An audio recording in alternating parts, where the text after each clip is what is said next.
म्हणजे प्रत्येक व्यक्ती हा वेगळा आहे, युनिक आहे. तसंच प्रत्येकाचा माइंडसेट देखील वेगळा आहे आणि त्याचे रिसोर्सेस सुद्धा वेगळे आहेत.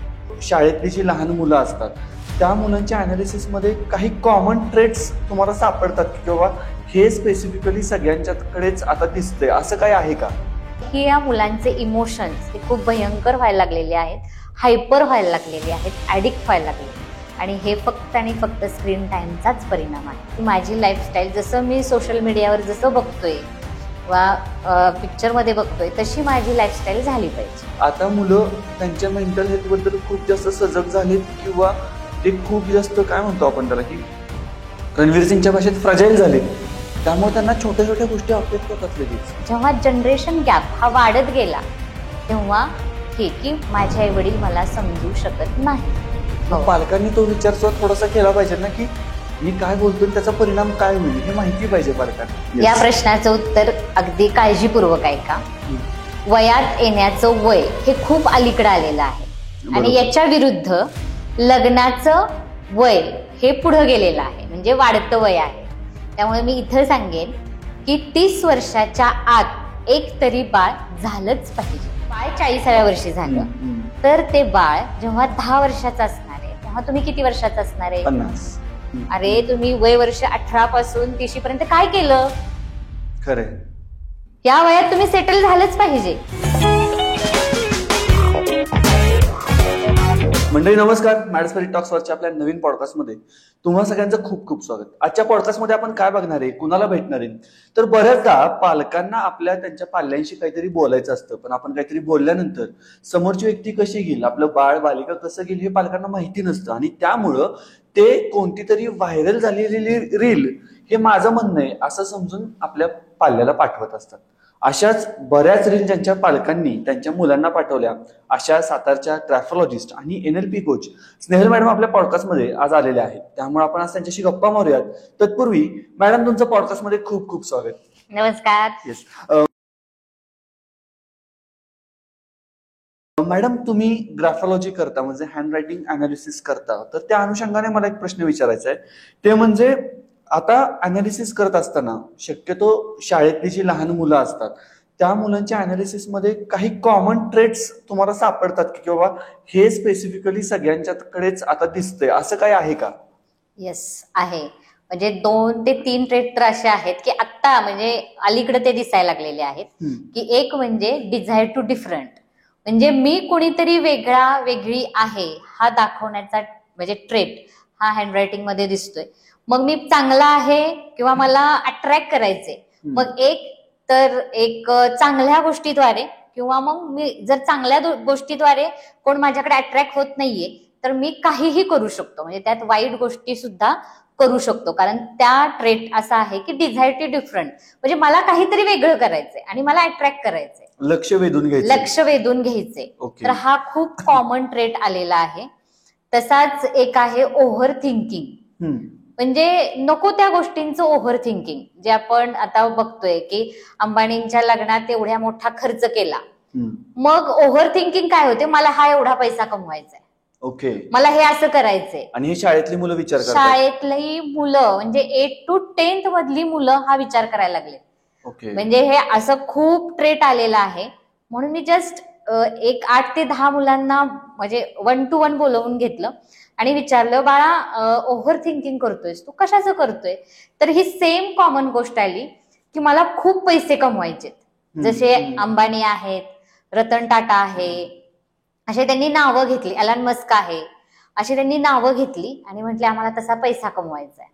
तर ती मुलं स्कूलमध्ये पण काही म्हणजे अब्सेंटी त्यांची जास्त आहे. म्हटलं मग तुम्ही अब्सेंट करा आता, कारण ते शिकले नाहीयेत. रतन टाटा शिकले नाहीयेत असं त्यांचं मत आहे. मग मी त्यांना सांगितलं की तुम्ही ज्या व्यक्ती बघताय, अनिल अंबानी घ्या, एलन मस्क घ्या, रतन टाटा बघा, त्यांच्याकडे कोणती ना कोणती डिग्री आहे. तुम्ही जर आत्ता शाळेत नाही आला तर ते तुम्हाला जे स्किल आहे ते मिळणार नाही. बरोबर. आणि त्यांनी तिथं कुठंतरी थोडासा विचार करायला सुरुवात केली आणि नंतर 10-15 दिवसांनी येऊन म्हणले मी बरोबर आहे, आम्ही ते सर्च केलं आणि खरंच ते त्यांच्याकडे डिग्री ही आहे. मग थोडंसं या मुलांचा कधी ब्रेन पीक करायचा तुम्ही प्रयत्न केला का, की बाबा पैसे जास्त मिळवणं किंवा पैसे जास्त कमवणं हे त्यांना गरजेचं किंवा एवढं जीवश्य कंठस्य का झालं असावं, असं काही तुम्हाला आढळलं का तुमच्या ह्याच्यातून? मला ह्या ब्रँडचं हे हवंय, ओके. मग ते जर मला मिळवायचंय तर मला पैसा कमवायचा आहे. आणि त्यांची लाईफस्टाईल, सगळ्यात महत्वाची लाईफस्टाईल हा खूप मोठा एक भाग झालेला आहे. की माझी लाईफस्टाईल जसं मी सोशल मीडियावर जसं बघतोय किंवा पिक्चर मध्ये बघतोय तशी माझी लाईफस्टाईल झाली पाहिजे. ओके. मग याच्यासाठी काय, पैसे कमवा. बरोबर. मग पैसे कमवायचे तर आता ओव्हर थिंकिंग हे खूप वाढलंय. मग याच्यामध्ये कधीतरी म्हणजे आधी बघा की एकत्र कुटुंब असायचं, आता एकत्र कुटुंब नाहीये. मग घरातली जी पार्श्वभूमी असते ती, किंवा आपण ज्या गोतावळ्यात राहतो तो गोतावळ्याचा जो विचार करण्याची प्रवृत्ती असते ती प्रवृत्ती, ह्यांचा कुठेतरी थोडासा लिंकेज ह्या मुलांमध्ये सापडतो का आपल्याला, की बाबा ह्या गोष्टी आधी होत्या त्यामुळे कदाचित ह्याचा परिणाम वेगळा झाला असेल किंवा असं काही? खूप मोठा परिणाम अगोदर आणि नंतरचा आहे. कारण जिथं न्यूक्लिअर फॅमिली आली तिथं संवाद होत नाही. आणि या गोष्टींचा विचार विनिमयच होत नाही. की पालक शाळेत जात नाही, बरं बाबा तुला काहीतरी त्रास होत असेल. म्हणजे एक तर पेरेंट्स असे आहेत की त्यांनी अगदी MRI पर्यंत त्याचं चेकअप केलं. MRI पर्यंत का, तर तो स्कूलमध्ये जात नाहीये. ओके. आणि एक्झाम आली की तो आजारी पडतोय. मग काय झालं, म्हणजे अगदी सायकॅस्ट्रिकच्या ट्रीटमेंट चालू, MRI केला, त्या शेवट सायकॅस्ट्रिकने असं सांगितलं माझ्याकडचं संपलेलं आहे, त्याला काहीही नाहीये, तुम्ही दुसरीकडे न्या. मग त्यांनी MRI केला, तोही नील आला. मग ते माझ्याकडे आले की मॅडम आता काय करू. ओके. आणि तेव्हा हा ओव्हर थिंकिंग हा म्हणजे ट्रेट आला. आणि त्याच्यानंतर मी पालकांना त्याला सांगितलं की हे संवाद आणि तुमचा विचार विनिमय होणं खूप गरजेचं आहे. जर अगोदर तुम्ही त्याच्या मनातलं काढून घेतलं असतं, त्याच्याशी बोलला असता, संवाद साधला असता, तर त्यांनी तुम्हाला सांगितलं असतं की म्हणजे रिअल रिझन काय आहे. बरोबर. मी शाळेत का जात नाही आणि मला काय करायचंय हे रिअल रिझन कळालं असतं. पण हे कुठेतरी मिसिंग आहे. जेव्हा जॉईंट फॅमिली होती ते कोणावर ना कोणावर तरी ते संवाद होत होता, विचार विनिमय होत होता. मोठा भाऊ असेल, छोटी बहीण असेल, म्हणजे कोणतरी असायचं घरामध्ये, की बाबा आपल्याला काय वाटलं तर आपण बोलू शकायचो किंवा ऐकू शकायचो, काहीतरी होतं. मग आता ह्याच्यामध्ये विचार करताना असं कधी वाटलं का तुम्हाला की बघा म्हणजे आधी काका काकी किंवा बरंच मोठं कुटुंब असायचं त्यामुळे घरात कोणतरी असायचं, पण आता घराची जबाबदारी फक्त दोघांवरतीच आहे, नवरा बायकोवरती. आणि त्यामुळं एकतर त्यांची जी मुलं आहेत नवरा बायकोची, ती मुलं दिवसभर कुठल्या ना कुठल्या तरी शेड्यूलमध्ये व्यस्त आहेत आणि आई वडील काय करतायत तर पैसे कमवतायत. मग त्याच्यामध्ये त्यांना सॅटिस्फॅक्शन आहे का नाही हा नंतरचा मुद्दा, पण कुठेतरी आई वडील आपल्यासाठी उपलब्धच नाहीत ही एक भावना. आणि त्याच्यामुळं मुलांमध्ये सुद्धा इमोशन्सच्या ऐवजी प्रॅक्टिकल विचार खूप जास्त यायला लागलेत, असं वाटतं का तुम्हाला? हो, आत्ताची मुलं खूपच प्रॅक्टिकल झालेली आहेत. पण आता मी इथं पालक पण हे म्हणू शकत नाहीत की दोघंही वर्किंग आहेत. कारण एक असाच इन्सिडेंट झाला, मुलगी आली म्हणजे अनालिसिस साठीच आलेली होती, जस्ट आता 10th ची एक्झाम दिलेली आहे. आणि तिला म्हटलं तुमचा संवाद होतो का, नाही होत म्हटली. माझा म्हटले मी आता 10वी म्हणजे एक्झाम दिलेली आहे, मी लहानपणापासून ते आतापर्यंत आमच्या घरात आम्ही एकत्र बसून बोललेलो नाही. आणि आई वर्किंग आहे का हाऊसवाईफ आहे, ती म्हणली वर्किंग आहे, परंतु आमचं असं कधीच बोलणंच झालेलं नाही. जसं तुम्ही माझ्याशी आत्ता बोलताय तसं आमच्या घरात कधीही संवाद झालेला नाही. मग मी तिच्या आईला बोलवलं, असं का. तर तिनं जी एक गोष्ट मला म्हणजे त्यांचं स्वतःचं एक अनालिसिस करून सांगितलं. मॅडम म्हणले की मला 3 मुली आहेत, मिस्टर माझे एकटे कमवतात, आणि जसजशा मुली वाढायला लागल्या तसतसा आमचा खर्च वाढायला लागला, पण इन्कम माझ्या मिस्टरांचा इन्कम तोच राहिला. बरोबर. आणि ह्यांच्या अपेक्षा आता ही 10वी ते हिच्या अपेक्षा वाढायला लागल्या, आणि म्हणजे पगार तेवढाच. मग मी काय करणार, मग मला सुद्धा बाहेर पडावं लागलं. पण म्हटलं तुम्ही तेव्हा तिला हे समजून सांगितलं का की मी का बाहेर पडते, मी आता का वेळ देऊ शकत नाहीये. तर हे म्हणजे पालक आहेत तिथं बरोबर आहेत, पण जो संवाद झाला पाहिजे तो मात्र संवाद हा होत नाहीये. आणि मुलांना सुद्धा थोडीफार जाणीव करून देणं खूप गरजेचं आहे की आम्ही बाहेर का जातोय, बरोबर, याचे रिझन काय आहेत. आणि त्यांचा हा मला मुद्दा खूप वाढला, खर्च वाढतोय पण इन्कम तेवढाच आहे. त्यामुळे communication can be the bridge between two people. Yes. आता इथे थांबायचं असेल ना. आता लाईट आलेली आहे, मागाशी थोडासा डिस्टर्ब झाला आपल्याला. पण तुम्ही आता बोलता बोलता म्हणालात बघा की जो एक ट्रेट दिसतोय त्याच्यामध्ये लक्ष वेधून घेण्यासाठी काहीही करण्याची तयारी आहे मुलांमध्ये. येस. तर ह्याच्यामध्ये एखादं असं उदाहरण आहे का की बाबा जे आपण स्वप्नात सुद्धा विचार करू शकत नाही पण असं मुलं करतायत लक्ष वेधून घेण्यासाठी? हो, लक्ष वेधून घेण्यासाठी मुलाची म्हणजे जो ट्रेंड निघालेला आहे ना, बॉयफ्रेंड, मला बॉयफ्रेंड एवढे आहेत, मला गर्लफ्रेंड एवढ्या आहेत, हा खूप मोठा ट्रेंड निघालेला आहे. एवढे म्हणजे प्लुरल्स मध्ये? हो. ओके. आणि ते जर नसेल तर म्हणजे मुलींना, ज्या मुलींना किंवा मुलांना नसेल तर ती त्यांना असं निग्लेक्ट केलं जातं. म्हणजे हा जो मी जे मुलं ही पाहिलेत की हा ही आहेत, ह्यांचे ट्रेट काय आहेत, तर त्या मुलांच्या मध्ये हा ट्रेट आहे की मला कुठेतरी एक्सपोज करायचे आणि अटेन्शन माझ्यावर घ्यायचे. मग मी कुठल्या पद्धतीनं घेऊ शकतो, तर मला असं काहीतरी वेगळं करायचंय. आणि त्यांचं जे सर्कल आहे ते खूप मोठं नाहीये. ज्या क्लासमध्ये आहेत तो क्लास हा त्यांच्या तिथं त्यांना अट्रॅक्ट व्हायचे, म्हणजे अट्रॅक्शन घ्यायचे. 5-10 लोकांकडून फक्त अट्रॅक्शन तेवढं त्यांचं विश्व आहे. आणि प्लस आत्ताचे सोशल मीडिया, त्याच्यावर मला भारी दिसायचे आणि त्याच्यावर मला वेगवेगळ्या रील म्हणजे तो स्नॅपचॅटच्या स्ट्रिक्स टाकायच्यात, हे मला टाकायचे. मग त्याच्यासाठी मी काही करेन. मग त्या ह्याच्यात तुम्ही पाहिलं की ऍक्सिडेंट होत आहेत, की मला काहीतरी वेगळं करायचंय, मला जे इतरांपेक्षा मला काहीतरी वेगळं करायचंय. मग मी वेगळं काय करू शकतो? बरोबर. तर हा म्हणजे ही उदाहरणं आहेत. म्हणजे तुमच्या लक्षात आलं असेल की डिझायर टू डिफरंट म्हटलं की ही मुलं जी काहीतरी वेगळं करण्याचा प्रयत्न करत आहेत, त्या मुलांच्यात हा डिझायर टू डिफरंटचा ट्रेट आहे. थोडंसं कुठेतरी ज्यांना लोकांचं लक्ष वेधून घेण्याची गरज वाटते त्यांच्यामध्ये कुठेतरी घरातून ते लक्ष मिळालेलं नसतं, असंही असू शकतं का? हो, त्याच्यामुळेच त्यांचं अटेन्शन सिकिंग, म्हणजे आमच्या ग्राफोलॉजीत आम्ही त्याला म्हणतो अटेन्शन सिकिंग हा प्रकार होतो. की घरातून म्हणा किंवा स्कूलमध्ये एखादा जर तो ऍव्हरेज असेल किंवा बिलो ऍव्हरेज असेल, त्याला ते अटेन्शन मिळत नाहीये. जे त्याला म्हणजे प्रत्येक मुलाला कसं असतं, मला जर घरी काही मिळत नाही तर मला स्कूलमध्ये मिळालं पाहिजे. आणि ते जर तिथंही मिळालं नाही तर हे कुठं असं होतं की अटेन्शन सिकिंगसाठी काहीही करायला तयार होतात, म्हणजेच डिझायर टू डिफरंट.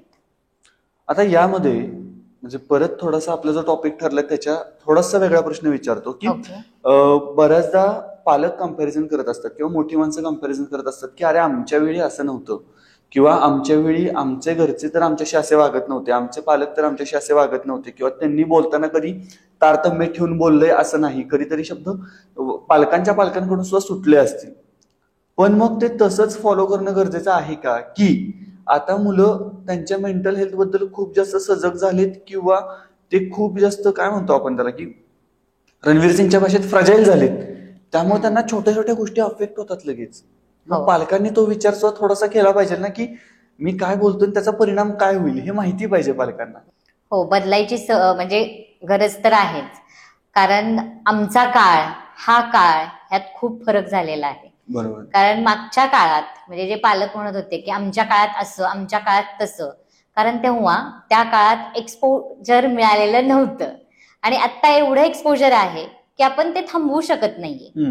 आणि सगळ्यात महत्वाचं की आपण जेव्हा एखादा शब्द बोलतो ते पटकन लागतो. आत्ताच्या मुलांना काही शब्द माहितीच नाहीयेत, म्हणजे आपण सहज बोललो तरी त्यांना लागतं. त्यांना वाटतं की मला रागाने बोललेत, म्हणजे त्यांना काही म्हणजे शब्दांचे अर्थ सुद्धा माहित नाहीयेत, किंवा ते सहज न ऐकल्यामुळे ते लागून घेतात. तर पालकांनी सांगणं गरजेचं आहे की हा शब्द मी का वापरला, तू काय केलंस म्हणून मी हा शब्द वापरला. कारण राग येतो मान्य, पण तो का राग आला हे सांगणं, किंवा हा शब्द का वापरला हे खूप गरजेचं आहे. आणि म्हणजे अजून एक सांगेन की हे अजिबात कम्पेअर करू नका. आमचा काळ आणि तुमचा काळ, ह्या काळात खूप डिफरन्स आहे. सोशल मीडिया तर तेव्हा नव्हताच, लांब तर माहितीच नव्हतं. आता जी मुलं यूज करतायत ते आपण अजून टिक करत बसतोय, पण मुलं कुठं पोहोचतायत हे आपण सांगू शकत नाही. म्हणजे पुन्हा एकदा संवाद हाच तुमचा ब्रिज आहे मुलांसोबत जोडला जाण्याचा. तुम्ही काय करताय, तुम्ही त्यांना काय पुरवताय, ह्याच्यापेक्षा तुम्ही कसं बोलताय आणि कसं ट्रीट करताय हे त्यांच्या आयुष्यभर लक्षात राहणार आहे. त्यामुळे पालकांनी ही गोष्ट लक्षात घेतली पाहिजे. संवादच खूप महत्वाचा आहे. तुम्ही काही पुरवायची आता गरज नाहीये, ऑलरेडी त्यांना ते पुरतंय. पण जे संवादाद्वारे तुम्ही त्यांना जे म्हणजे सॉफ्ट स्किल किंवा लाईफ स्किल देणार आहे ते तुम्ही संवादाद्वारेच देणार आहात. बरोबर. आता ह्याच्यावरून थोडंसं माझ्या मनात सारखे कंपॅरिझन चालू असतात आणि त्याच्यावरून मला असं वाटतं की वाटत नाही, ऍक्च्युली प्रश्न पडतो की एक अगदी 10-15 वर्षापूर्वीचा जो काळ असेल तर त्या काळी सुद्धा अगदी 20-25 वर्षापूर्वी त्याच्या आधीचा काळ तर आधी तर लवकरच लग्न व्हायची, त्यामुळं लग्न झाली की लगेच 1-2 वर्षात मुलं, त्याच्यानंतर परत पुढचं मुलांचं जे काही प्लॅनिंग असेल ते, आणि त्यानुसार कुटुंब वाढायला लागायचं. बरोबर. त्याच्यानंतर 20-25 वर्षापूर्वी परिस्थिती आली की बाबा लग्न झाल्यानंतर 1-2 वर्षात तरी किमान पहिलं बाळ ते चान्स घ्यायचे आणि बाळ जन्माला यायचं.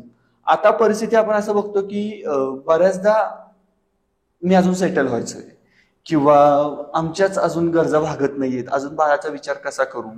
तर याच्यासाठी मग मेडिकली विचार केला आपण किंवा एखाद्या व्यक्तीचा जरी विचार केला तरी बाळ जन्माला येण्यासाठी किंवा जन्माला घालण्यासाठी एखादं ठोकताळा काय आहे का, किंवा या वयात तुम्ही तो प्रयत्न घ्यायला हवा? आता मी असं पर्सनली सांगू शकत नाही की ठोकताळा काय असावा, पण मी उदाहरणाद्वारे हे तुम्हाला सांगू शकते.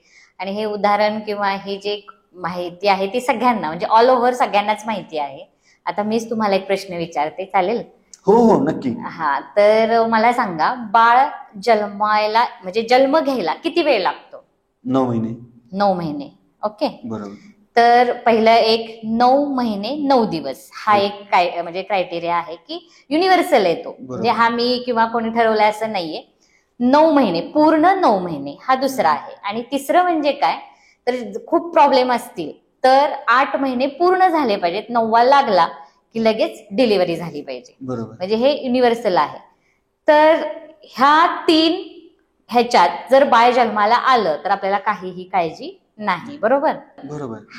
तर आता हेच बाळ जर 8व्या महिन्यात जन्माला आलं तर बाळाला आणि बाळाच्या आईच्या जीवाला धोका असतो.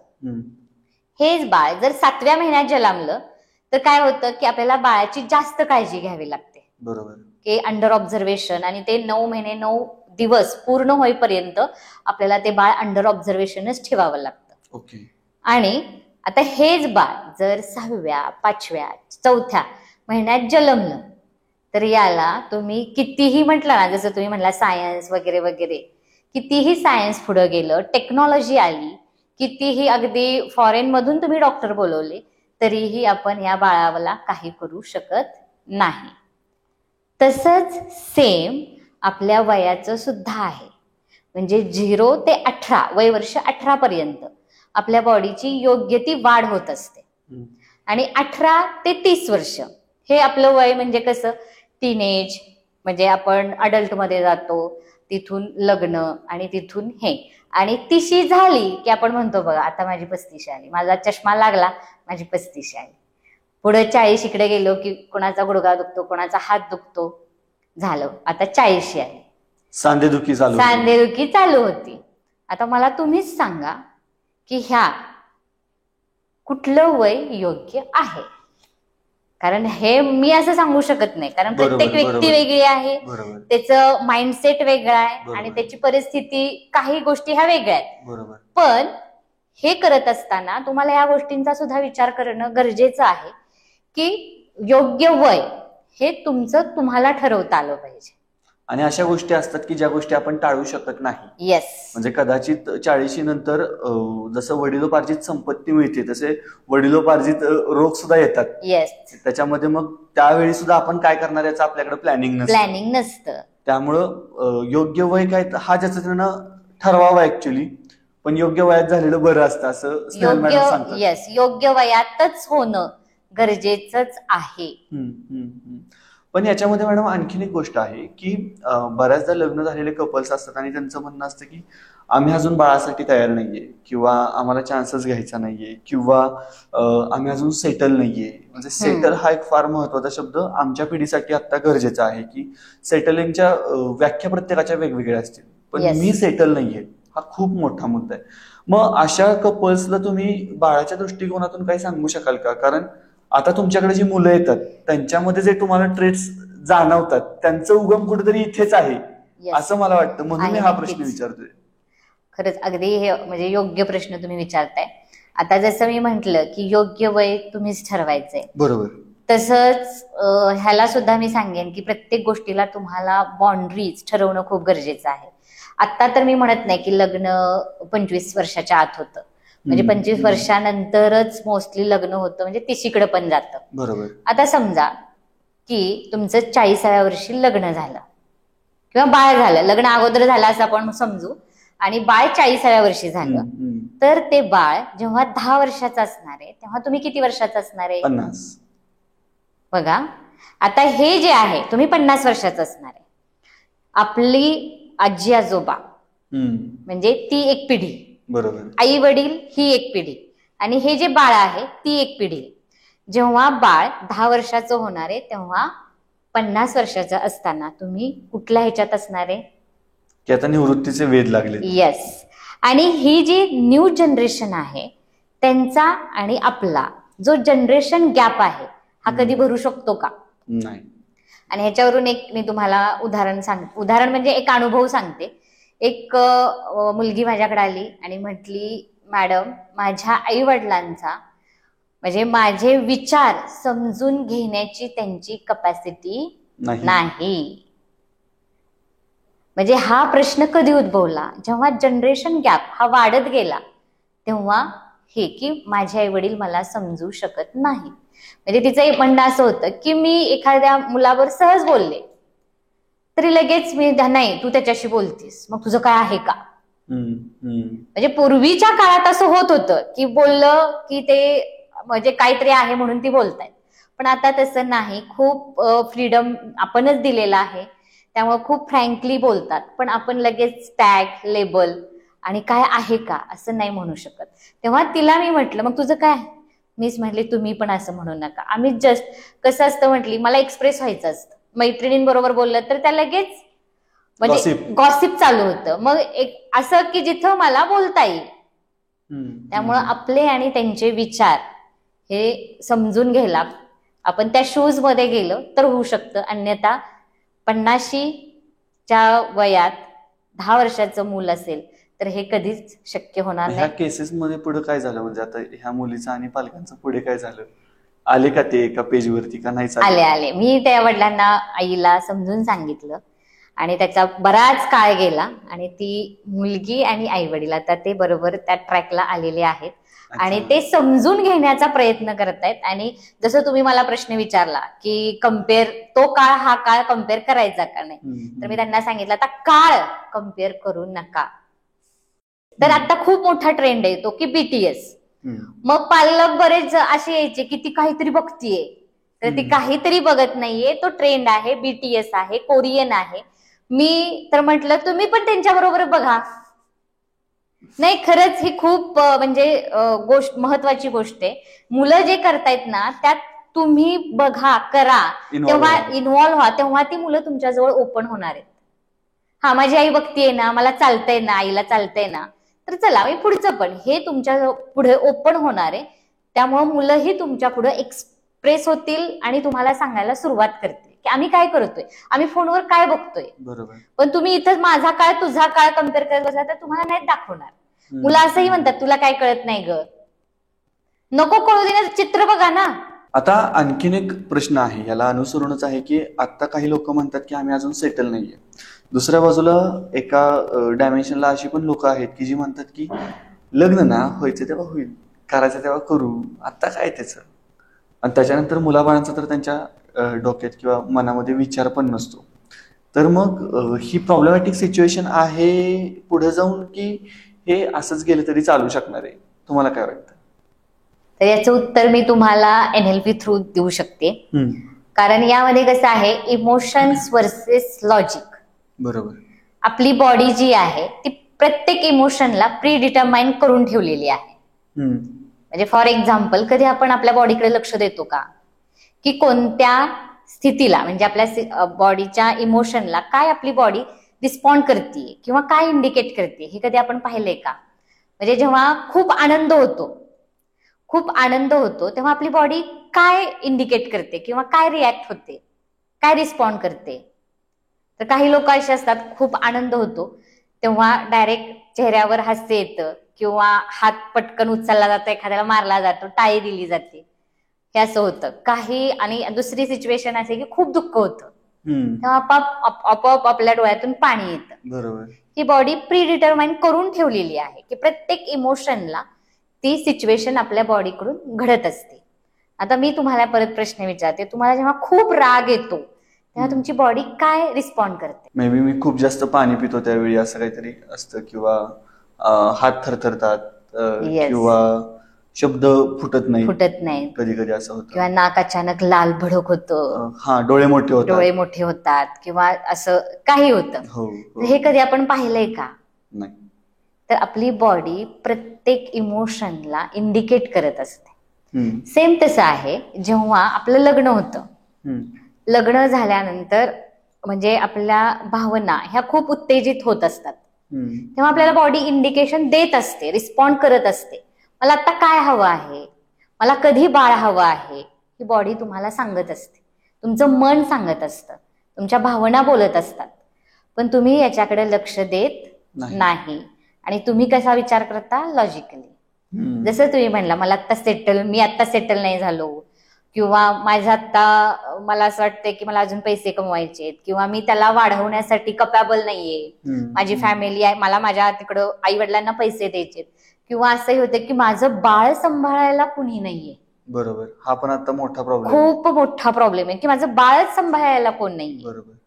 आणि हे करत असताना तुम्ही 40 वर्षापर्यंत वाट बघत बसता, आणि तेव्हा असं वाटतं कुठेतरी नाही रे आपल्याला, आपण आता खूपच एकटं वाटतंय, आता पाहिजे. आणि तेव्हा तुम्ही जेव्हा विचार करता तर हे खूप चुकीच्या गोष्टी आहेत. तर ह्या गोष्टी म्हणजे तुमची बॉडी जेव्हा तुम्हाला इंडिकेट करते तेव्हाच ह्या गोष्टींचा विचार करणं खूप गरजेचा आहे. आणि त्यानुसार तुम्ही म्हणजे स्वतःच्या बाउंड्रीज आखा, लग्नाच्या अगोदर सेटल व्हा, म्हणून पुढेही वय वाढवून देऊ नका. कारण असंही आहे की जर आम्ही आता सेटल व्हायचं म्हटलं तर आमचं वय खूप पुढे जाते. अरे तुम्ही वय वर्ष 18 पासून 30 पर्यंत काय केलं? खरंय, या वयात तुम्ही सेटल झालंच पाहिजे. बरोबर आहे. तर हे आहे. अजून एक मी सांगेन, जेव्हा आपलं बाळ होतं तेव्हा तुमच्या नातं अजून स्ट्रॉंग होतं, पण ते नात्याला तुम्ही समजून घ्या, एक्सेप्ट करा आणि पुढे जा. ओके. आता ज्यावेळी बाळ जन्माला येतं त्यावेळी मला एक प्रश्न इथे पडतो, तो म्हणजे कोविड नंतर बऱ्याच लोकांच्या इम्युनिटीवरती हल्ला झाला, किंवा बऱ्याच जणांची इम्युनिटी गंडली, असं एक सर्वसाधारण आरोग्य अहवाल सांगतात. आणि त्याच्यामुळं जी त्याच्यानंतर जन्माला आली बाळ त्यांच्यामध्ये आणि जी कोविडच्या आधी जन्माला आली त्यांच्यामध्ये, जसं मगाशी विचारलं मी तुम्हाला की काही कॉमन ट्रेट्स सापडतात का, की जिथं अरे ह्या गोष्टी आधी नव्हत्या पण आता या गोष्टी सातत्यानं जाणवत आहेत? तर अशा गोष्टी कोणत्या होत्या? खूप मोठा परिणाम हा कोविडचा झालेला आहे. म्हणजे एक तर अगोदर लग्नाचा विषय चाललाय म्हणून लग्नाचा सांगते, त्या 2 वर्षात लग्न झाली नाही, बरोबर, आणि त्याचं प्रेशर आता मी म्हणेल 2023-2024 ला खूप आलेलं आहे. ती मुलं मुली अजून आहेतच. आणि तसंच सरासरी लग्नाचा दर सुद्धा खूप कमी झालेला आहे. म्हणजे आपण म्हणजे असा कधी विचारच केला नाही की हा सुद्धा भाग आहे की ती लग्न झाली नाहीत तर ती त्या मुला मुलींचं काय, हा तर परिणाम झालेलाच आहे. आणि त्याच काळात हा जो मोठा म्हणजे पार्ट म्हणजे आपल्याला जाणवतोय की वय वर्ष 0 ते 5 किंवा त्या ह्याच्या कोविडमध्ये जन्मलेली किंवा त्याच्या आधी 1 वर्ष बाळ जन्मलेलं आहे, त्याच्यावर खूप मोठा परिणाम झालेला आहे. म्हणजे माझं ऑटिझम सेंटर आहे, त्या सेंटरमध्ये जर मुलं मी पाहिली तर सगळी ही कोविडच्या 1 वर्ष आधी, कोविडमध्ये आणि कोविड नंतर जन्मलेलीच मुलं आहेत. आणि त्यांच्यात हा एवढा मोठा प्रॉब्लेम जाणवतोय की ऑटिझम म्हणजे ASD स्वमग्नता, ADHD म्हणजे हायपर ऍक्टिव्हिटी, बिहेवियर प्रॉब्लेम्स, आणि सगळ्यात मोठा पार्ट म्हणजे स्पीच डिले. ही मुलं 3-3, 4-4 वर्ष बोलत नाहीत. आणि पूर्णपणे कोविडचाच परिणाम आहे. स्क्रीन टाइम जास्त, ह्या मुलांच्याकडे मोबाईल खूप म्हणजे जन्मला कीच त्यांच्याकडे मोबाईल आलाय आणि वापरायला सुरुवात झाली. आई वडिलांचंही तसंच आहे. आपल्याला काम जर काय हे नाही तर हे घे, मला करू दे, युट्यूब बघ, मी तुला लावून देते, मी तुला लावून देतो. आणि बाळाला जर जवळ घ्यायचं असेल तर बाबा आई जवळ घेते आणि त्याला मोबाईल दाखवत बसते. आणि याचा परिणाम त्यांच्या ब्रेनवर, त्यांच्या इम्युनिटीवर आणि स्पीच डिले, सेन्सरी इश्यू तर प्रचंड आहे. मुलं एक प्रकारचंच खाऊ खातात. हे थोडं एक्सप्लेन करा की स्पीच डिले म्हणजे नेमकं काय किंवा सेन्सरी इश्यू म्हणजे काय? हा, सेन्सरी इश्यू म्हणजे बाळ एक प्रकारचंच अन्न खातं, लिक्विड तर लिक्विडच बाळ खाणार आणि ते एक प्रकारचंच क्लॉथ्स म्हणजे कपडे सुद्धा आहे ना एकाच प्रकारचं वापरतं, त्याला दुसरं पॅटर्न चालत नाही. जर सॉफ्ट वापरत असेल तर ते सॉफ्टच घालतं, त्याला खरखरीत अजिबात चालणार नाही. अंगावर एकच काय ते घेईल. म्हणजे जर मऊ, म्हणजे ह्या मुलांचं सेन्सरी इश्यू असणारे शक्यतो मऊ आणि खाताना कठीण असं खातात. आणि लिक्विड आणि एक प्रकारचंच त्यांना अन्न लागतं म्हणजे सेन्सरी इश्यू. आणि स्पीच डिले म्हणजे ही मुलं 3 ते 4 वर्ष बोलत नाहीत, उच्चार येत नाही, एका वाक्यात बोलत नाहीत, खाणाखुणा जास्त करतात म्हणजे स्पीच डिले. आणि जिथं स्पीच डिले होतो ती मुलं ASD मध्ये जास्त जातात म्हणजे स्वमग्नता, ऑटिझम. ओके, मग ह्या सगळ्याचं एकच कारण महत्वाचं आहे म्हणजे स्क्रीन टायमिंग का बाकी पण गोष्टी त्याच्यावरती कारणीभूत आहेत? नाही, याच्यावर खूप म्हणजे वेगवेगळी कारणं आहेत. पण कोविड नंतर हे जास्त आहे. तुमची लाईफस्टाईल आहे, जे आपण म्हणतो ग्लोबल वॉर्मिंग आहे, तेही आहे. जसं ते ग्लोबल वॉर्मिंग आहे तसं हे ग्लोबल वॉर्निंग आहे कदाचित, की आपल्याला वॉर्न करते की ह्या सगळ्या तरी होते, ह्याचा विचार करा. येस. आता मॅडम परिस्थिती कशी आहे म्हणजे आत्ताच्या काळात जगाच्या कानाकोपऱ्यात कोणतीही गोष्ट होत असेल तर ती अगदी आपल्या तळहातावरती लगेच पोहोचते, म्हणजे मोबाईलमध्ये लगेच पोहोचते. पण याच्या आधीच्या काळाशी आपण कम्पेअर केलं तर कधीतरी त्या गोष्टी पोहोचायच्याच नाहीत किंवा कधीतरी त्या गोष्टी पोहोचल्या तर त्या पोहोचण्यासाठी थोडासा वेळ व्हायचा. कधीतरी 10 वर्ष जायची मध्ये, कधीतरी 15 वर्ष जायची, त्यानंतर ते टेक्नॉलॉजी आपल्याकडे यायची. आता एक फ्रीजिंग सारखा पर्याय उपलब्ध झालाय की ज्याच्यामुळे तुम्ही तुमचे एक फ्रीज करून ठेवू शकता आणि तुम्हाला हवं तेव्हा त्याच्या माध्यमातून तुम्ही प्रेग्नन्सी ट्राय करू शकता. किंवा आणखीन एक आहे तो पर्याय आहे तो म्हणजे सरोगसीचा पर्याय आपण चूज करूया. कशाला? नॅचरल प्रेग्नन्सीकडे जायचं.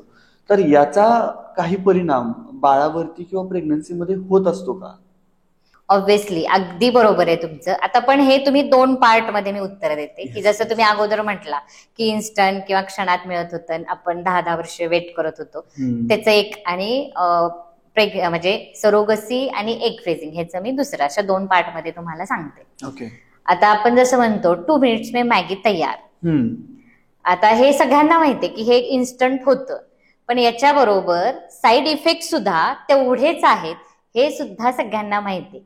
पण पर्याय की मला आता काही करायचं नाहीये, मला वेळ नाहीये किंवा मला काही बनवताच येत नाहीये म्हणून ते वापरलं जातं. बरोबर. मॅगी, चला पोट भरायचंय मला आत्ताच पोट भरायचंय बस, की हे आहे. आता बघा, ही टेंडन्सी जी 2 मिनिट्स में मॅगी तयार, ही टेंडन्सी प्रत्येक एज मध्ये आलेली आहे. म्हणजे हे मला तुम्हाला सांगावंसं वाटतंय, थोडस होईल पण. तर आत्ताची बघा मुलं घेताना सुद्धा मुली आणि मुलं हे एकत्र आहेत, नाही तर मुलं म्हटलं की मुलंच येतं. येस. हा, तर या आत्ता काय होतं, 10वी पास झाला, 12वी पास झाला की काय होतं, मला आयफोन पाहिजे, मला बुलेट पाहिजे. बरोबर. आणि हे कोण देतात? पालक देतात. आता मुलांना माहिती नाहीये की पालक नक्की कष्ट करून त्यांनी EMI काढलाय का, त्यांनी ते सेव्हिंग केलेलं आहे त्यातून देतायत. हा ठीक आहे, ज्यांच्याकडे पैसा भरपूर आहे ते देऊ शकतात, पण हा जो ट्रेंड आहे तो प्रत्येक ठिकाणी आलेला आहे. आता जे इन्स्टंट तुम्ही म्हटला, आपण 10-10 वर्ष एखाद्या गोष्टीला थांबायचो किंवा आपले गोल सेट असायचे, मला बुलेट घ्यायची आहे ना तर मी कमवेन आणि मी घेईन. बरोबर. किंवा मला फोन घ्यायचा आहे ना, मी एका माझ्या बिझनेसमध्ये किंवा माझ्या जॉबची इन्क्रीमेंट झाली, त्या स्टेप पर्यंत गेलं की मी आयफोन घेईन. बरोबर. असं होतं. पण आता तसं राहिलेलं नाही, मला इन्स्टंट पाहिजे, म्हणजे काही होऊ द्या. मग तिथं मी विचारच करत नाही, ना इमोशनचा ना कशाचा, मला पाहिजे म्हणजे पाहिजे. आणि इथंच मुलं प्रॅक्टिकल झालेली आहेत. ओके. तर ह्या म्हणजे पालकांनी आणि म्हणजे मुलांनी सुद्धा विचार करणं खूप गरजेचं आहे. आपण जे बघतोय तेच आपल्याला मिळालं पाहिजे किंवा तसंच होईल असं नाही. आता हेच मी तुम्हाला सांगते, तसंच सेम सरोगसी असेल किंवा एक फ्रीजिंग असेल. आता आपण म्हटलं ना, लग्न कधी करणार, मुलं कधी होणार, हे काय रे, टेक्नॉलॉजी खूप पुढे गेलीये, आम्ही याला खूप पर्याय आहेत, तुम्ही आउटडेटेड आहात, शांत बसा, असं म्हटलं जातं. पण एक मला सांगा, हे प्रत्येक व्यक्तीला शक्य आहे का? नाही. हे जे पार्ट आहेत ते खूप खर्चिक आहेत. बरोबर. आणि हे कोण करतं? ज्यांना नॅचरल कन्सीव्ह राहत नाही किंवा ज्यांना फिटनेस ठेवायचा आहे. जसं तुम्ही म्हटला की हिरोईन ह्यांचं जे आहे की एक फ्रीजिंग करून ठेवतात आणि त्यांना हवं तेव्हा ते हे करू शकतात. पण हे कॉमन लोकांना शक्य आहे का?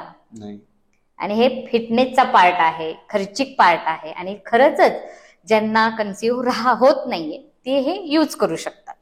आणि सगळ्यात महत्वाचा पार्ट जे नॅचरल होतं म्हणजे बाळ ज्या क्षणी राहतं ते होईपर्यंत डे टू डेला ज्या फिलिंग्स असतात ना त्या आईच्या आणि बाळाला ह्या खूप वेगळ्या असतात आणि त्यांनी आईची आणि बाळाची नाळ जोडली जाते. म्हणजे आपण म्हणतो ना इकडे ठेच लागली तर आईला कळतं माझ्या बाळाला काहीतरी झालं. बरोबर. भूक लागली तर इकडे आईला उचकी लागते आणि ती म्हणते माझ्या रामाला भूक लागली. आणि जर हे सरोगसी हे जे म्हणजे एक फ्रीजिंग करत आपण राहिलं तर ह्या फिलिंग्स आणि आपण म्हणतो की इमोशनच राहिले नाहीयेत, प्रॅक्टिकल झालेले आहेत. म्हणजे आपणच करतोय, आपणच त्यांना परत हे म्हणतोय की अशी झाले ते तशी झाले. म्हणजे इमोशन आणि लॉजिक ह्यात तुम्हाला ठरवायचंय की तुम्हाला कोणता पार्ट किंवा निर्णय घ्यायचा आहे. दोन्ही एका टायमिंगला तर येणार नाही येणार. ओके.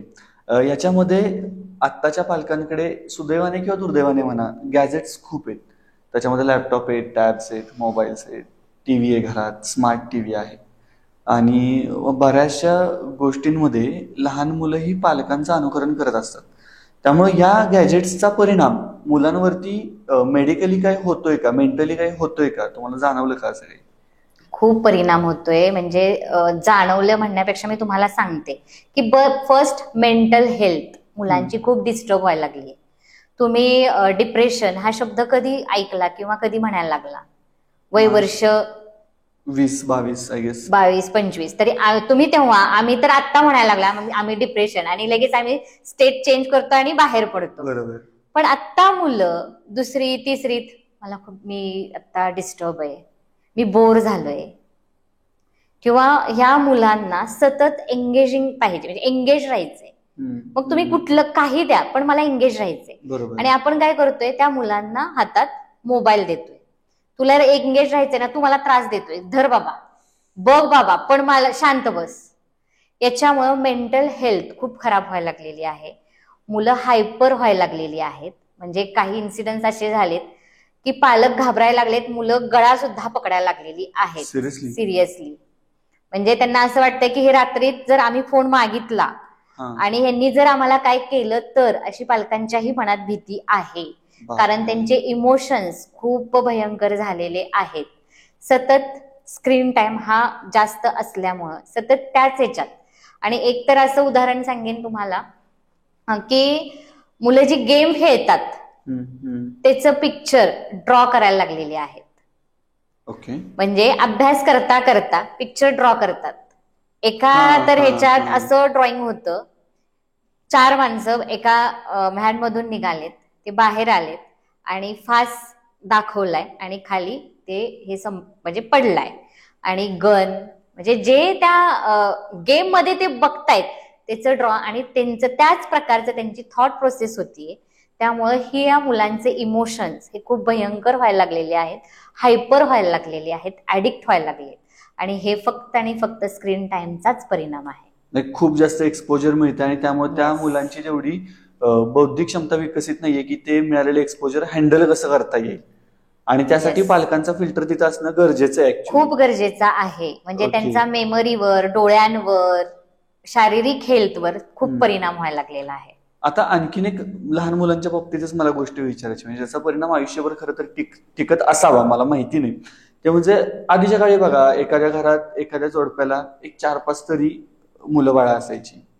नंतर काही ठिकाणी ती जास्त असायची, म्हणजे एखादी क्रिकेटची टीम भरावी किंवा एखादी खो खोची मॅच सुद्धा त्यांच्यात खेळू शकतील एवढी मुलं बाळ त्याच घरात असायची. आणि कट टू आत्ताची परिस्थिती अशी आहे की मुश्किलीनं एक होतं, ते पण IVF किंवा असं काहीतरी खर्चिक पद्धतीनं जास्त व्हायचं प्रमाण वाढलंय.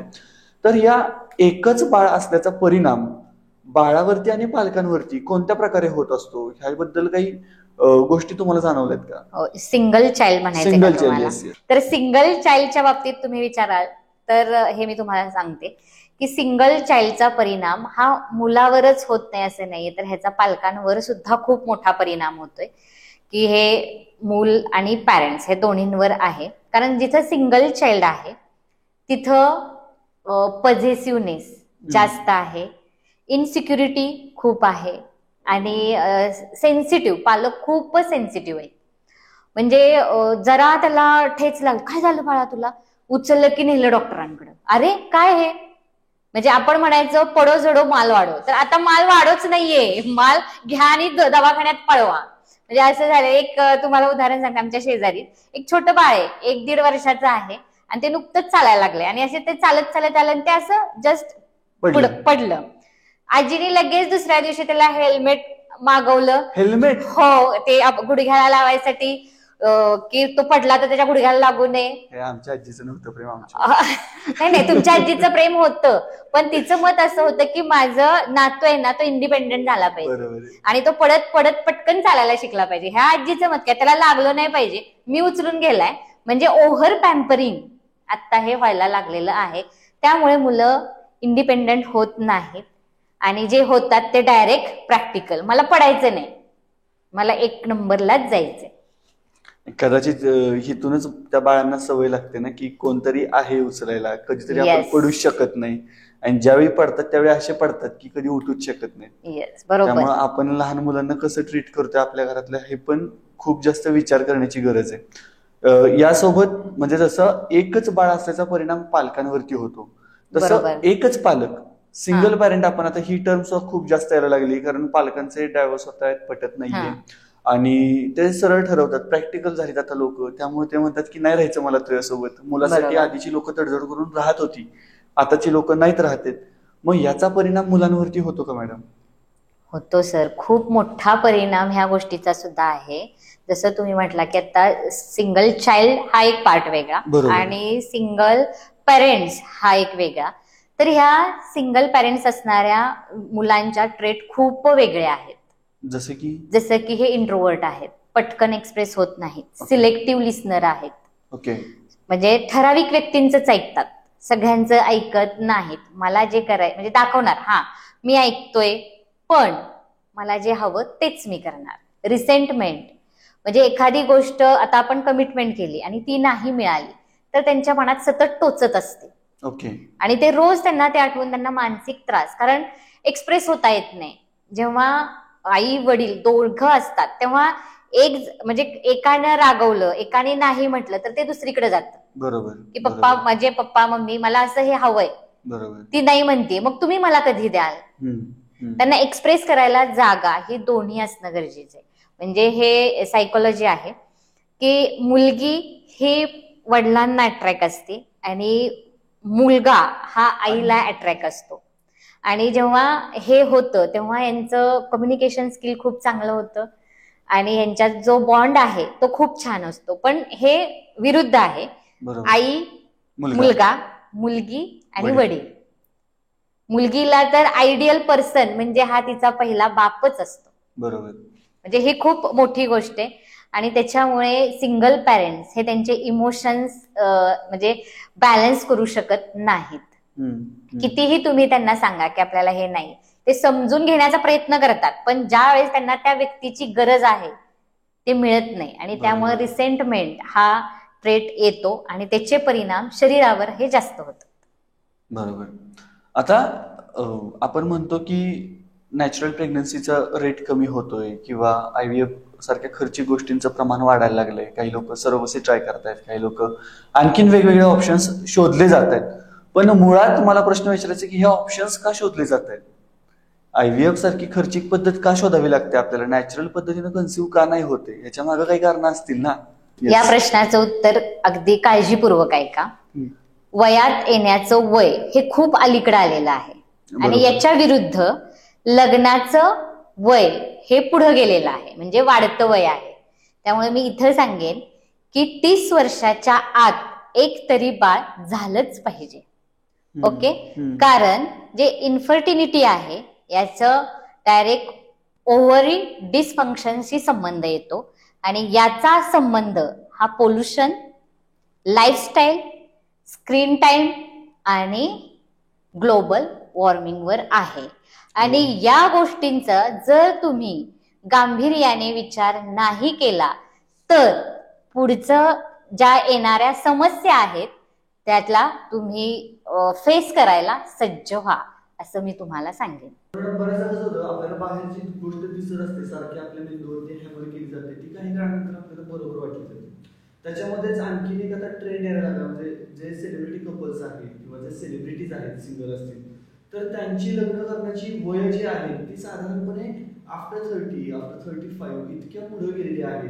मग आपल्याला बघताना असं वाटतं की अरे तो तर मोठा आहे ना, तो तर चांगलं करतोय ना, आणि तो उशिरा लग्न केलेलं चालू शकते, मग मी का नाही, असा विचार बाय डिफॉल्ट मनामध्ये येतो. तर अशा वेळी ज्यावेळी आपण हा ट्रेंड फॉलो करतो त्यावेळी एकतर पहिला प्रश्न आहे की ट्रेंड फॉलो करण्याचं हा प्रमाण वाढलंय का, आणि दुसरं मग त्याचे परिणाम काय होऊ शकतात का? ट्रेंडचं तर प्रमाण खूपच वाढलंय आणि त्याचे परिणाम होतात आणि सगळ्यांना कळतं की मी हे केलंय म्हणून हे असं झालंय. आपण म्हणतो ना जसं कळतंय पण वळत नाही, तसंच आहे. आणि हे सेलिब्रिटीचं म्हणता येतं की काय आहे, आपण म्हणतो की एक म्हणे, जसं दिसतं तसं नसतं आणि म्हणून जग फसतं. येस, तसंच हे आहे. ऍडव्हर्टाइजमेंट घ्या, हे सोशल मीडिया घ्या, आणि हे काय करतात की एक सायकोलॉजी आहे की आपण ज्या गोष्टी फॉलो करतो किंवा ज्या ऍडव्हर्टाइजमेंट मध्ये दिसतं त्याप्रमाणेच आपण सगळं ते एक्सेप्ट करायला सुरुवात करतो आणि त्यानुसार काम चालू करतो. आणि जे हे सेलिब्रिटी आहेत त्यांचं जे इम्पॉर्टंट आहे ते career. Even can do the best with the available resources. म्हणजे प्रत्येक व्यक्ती बेस्टच देते ज्याच्याकडं रिसोर्सेस ज्या प्रमाणात आहेत, जसे आहेत त्या रिसोर्सेसनुसार. म्हणजे माझा आता रिसोर्स काय आहे, माझं नॉलेज, की जे मी स्किल घेतलेलं आहे आणि त्या स्किलनुसार मी माझं करिअर चॉईस केले आणि पुढे गेली. बरोबर. असं प्रत्येकाचे रिसोर्सेस आहेत. मग कोण इकॉनॉमिकली साऊंड असेल त्यानुसार त्याचे रिसोर्सेस आहेत. तर हे पहा आणि पुढे जा. आता याच्यासाठी एक मी तुम्हाला व्हील ऑफ लाईफ सांगणार आहे. हे प्रत्येकासाठी आहे. जे आपण ट्रेंड फॉलो करतो, कंपॅरिझन करतो, आई वडिलांना सांगतो त्याचं कसं आहे मग माझं बघ, मला पण तसं करायचंय, किंवा सेलिब्रिटींचं बघतो, आता रील इन्फ्लुएन्सर आहेत मग मला तसंच व्हायचंय. तर असं नाही. Every behaviour is positive intention. म्हणजे प्रत्येकाचं इंटेन्शन पॉझिटिव्ह आहे. आई वडील जे सांगतात त्यांचं सुद्धा इंटेन्शन पॉझिटिव्हच आहे. आणि प्रत्येक व्यक्ती हा वेगळा आहे, कम्पेअर करू नका. तर त्याच्यासाठी एक व्हील ऑफ लाईफ आहे आणि हे प्रत्येकाच्या आयुष्यात आहे, महत्वाची आहे. फॉलो केली तर फायदा खूप चांगला आहे. तर यात 8 ऑप्शन आहेत. एक, physical environment, career, money, health, friends and family, significant other, romance, personal growth आणि फन आणि रिक्रिएशन. असे 8 तुमचे सेक्टर आहेत. आणि यात 1 to 10 हे पर्सेंटेज आहे. आता मी जर समजा म्हटलं की तुमचं हेल्थ हे तुमची 8 to 10 आहे, तर तेवढी माझी आहे का? कदाचित असेल, कदाचित नसेल.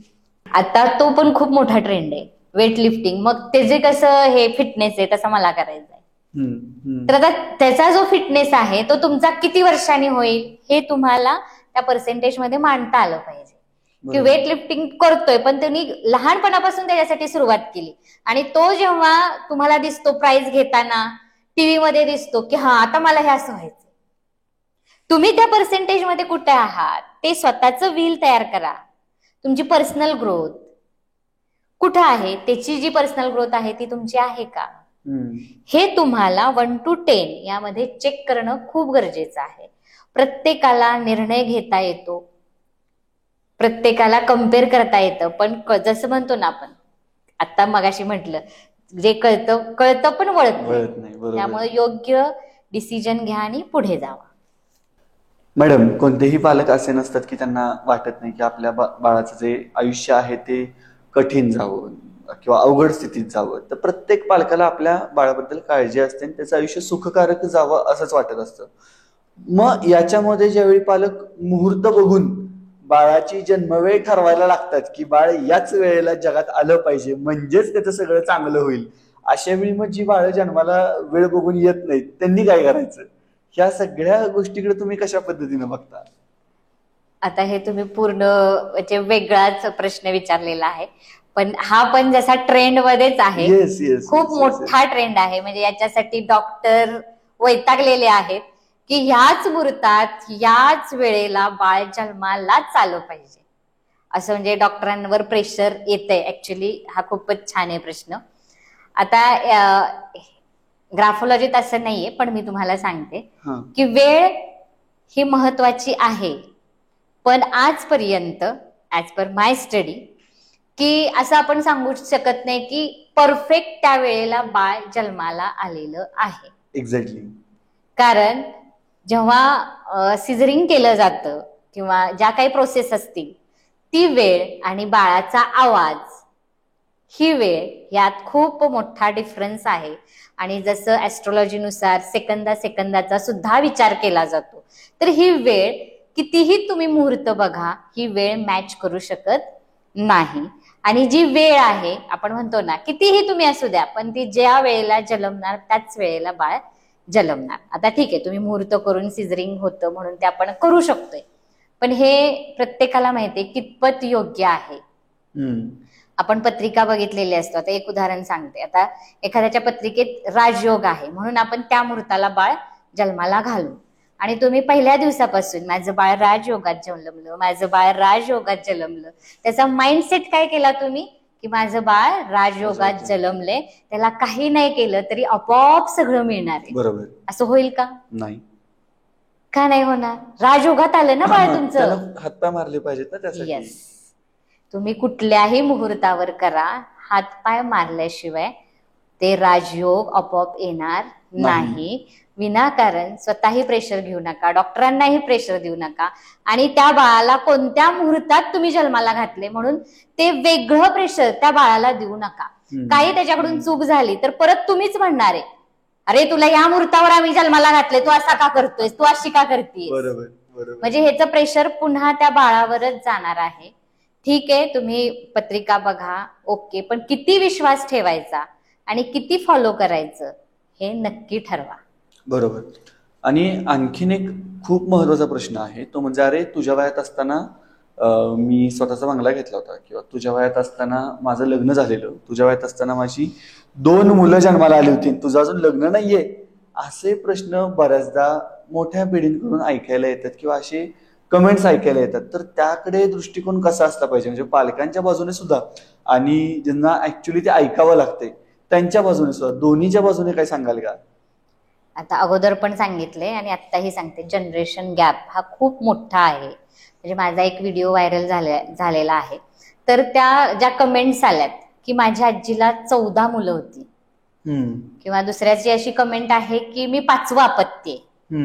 तर आता मला हे सांगा, ह्या काळात हे शक्य आहे का? नाही. म्हणजे कितीही इच्छा असू द्या, पण हे शक्य आहे का? नाही. त्यांची इम्युनिटी, आपली इम्युनिटी, आपला जन्म मरणाचा दर आहे तो बरोबर खूप अलीकडे आलेला आहे. बरोबर. त्यामुळे हे कंपॅरिझन तर करूच नये. शारीरिक वाईज आणि इकॉनॉमिक वाईज जर म्हणाल तर मागच्या काळात 20 पैशाला 2 किलो मटण मिळायचं, त्याच्या पुढे जाऊन 35 रुपयाला 1 किलो मटण मिळायचं. आता आपल्याला 800 रुपयाला 1 किलो मटण मिळतंय. तर हा जो गॅप आहे तो आपण भरून काढू शकत नाही. त्यामुळं कंपॅरिझन हे न केलेलं चांगलं. कारण प्रत्येक व्यक्ती ही वेगळी आहे. प्रत्येक, जसं आपण म्हणतो ना, प्रत्येक दिवस हा वेगळा आहे, तसंच वर्ष वेगळी, काळ वेगळा आहे, आणि सेम मुलं किंवा आत्ताचं जनरेशन सुद्धा वेगळं आहे. येस. सो मॅडम, माझ्या मते इथे थांबायची वेळ झालेली आहे, त्यामुळे आता हा पॉडकास्ट आपण इथेच थांबूयात. आणि तुम्ही आलात, वेळ दिलात, त्याबद्दल तुमचे खूप खूप आभार. थँक्यू. धन्यवाद.